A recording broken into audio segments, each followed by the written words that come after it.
Sayyidina Omar, during his Khalifa, prohibited eating meat every day. This is a fact.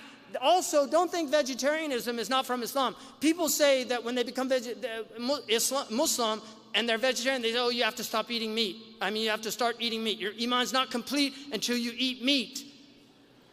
That's what they say. And then they give them the biryani and welcome to Islam. Ibn Abi Laham, one of the Sahaba, Ibn Abi Laham, was a vegetarian. Kana nabatiyan. This is in the tradition.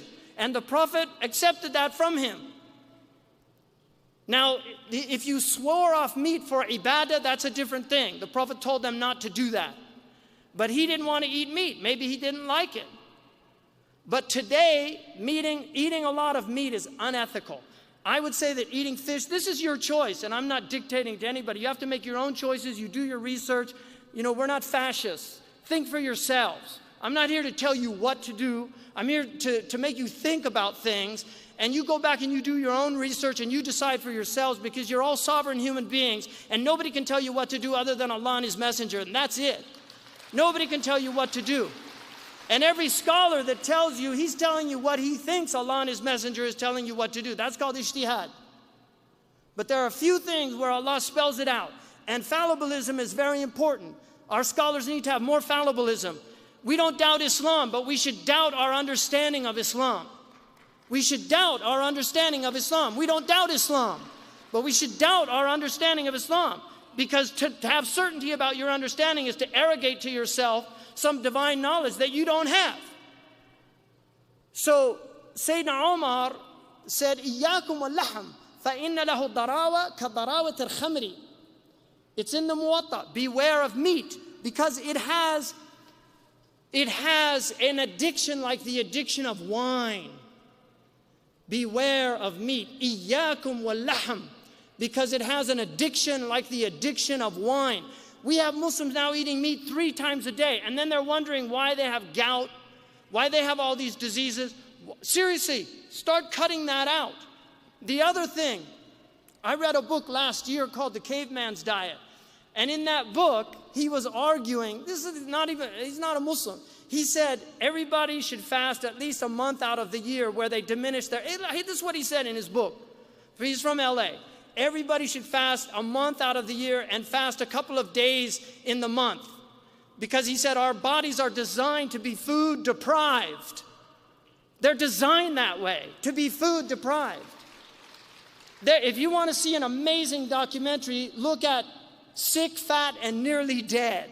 Sick, Fat, and Nearly Dead. And you look at the miracle that happens on that. A man who fasted 60 days and then got another man who was almost dead to start fasting, and the man's transformation was amazing. We need to transform our food. We need to eat healthy food that's locally grown. If we're going to eat meat, you shouldn't eat meat more than once a week. Imam Sahar al-Tusturi, one of the conditions when he took on students, one of the conditions he stipulated was they only ate meat once a week. In Maliki fiqh, a rich woman is entitled to meat twice a week. Muslims were semi-vegetarians. The Prophet ﷺ was a semi-vegetarian. He did not eat a lot of meat. This is a fact. You can read it in the seerah. 2 months they would see no smoke came out of his chimney. And they would say, what were you eating? They said, al-aswadain. It's in the Sahih collection. Al-aswadain, water and dates. Dates are one of the most beneficial foods in the world. So this is absolutely imperative that you change your diets. We're eating far too much processed foods. All of this cancer, 1 out of 4 people is getting cancer now.